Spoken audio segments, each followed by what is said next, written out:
এভাবে কি কখনো লেবু সংরক্ষণ করেছেন? যদি করে থাকেন তা আমাকে জানাবেন। আর যারা করেননি তারা চলুন আমার সাথে। এখানে আমি অনেকগুলো লেবু নিয়ে নিয়েছি। রোজার মধ্যে লেবুর যা দাম হয়, রোজার আগে কিন্তু লেবুর দাম এখন অনেকটাই কম।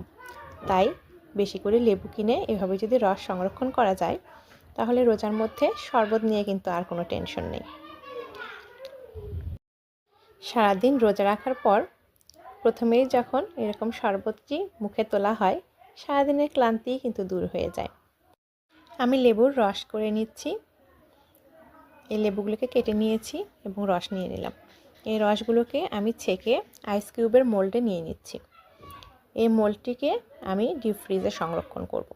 ডিপ ফ্রিজে রাখার পরে কিন্তু এটি আইস কিউবে পরিণত হবে এবং প্রয়োজন অনুযায়ী আমাদের যে কটা আইস কিউব একদিনের শরবতের প্রয়োজন সেটা আমরা বের করে শরবতে ব্যবহার করতে পারবো।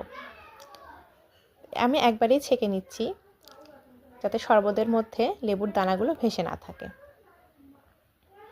এই যে ডিপ ফ্রিজ থেকে বের করার পরে এরকম হবে। আমি আজকে এই লেবুর রস দিয়ে শরবত করে দেখাচ্ছি। নিয়ে নিচ্ছি 1 গ্লাস পানি, লেবুর রসের একটি কিউব আর চিনি। এই তো হয়ে গেল প্রাণ জোড়ানো শরবত। সবাই আমাদের চ্যানেলটিকে সাবস্ক্রাইব করে পাশে থাকবেন।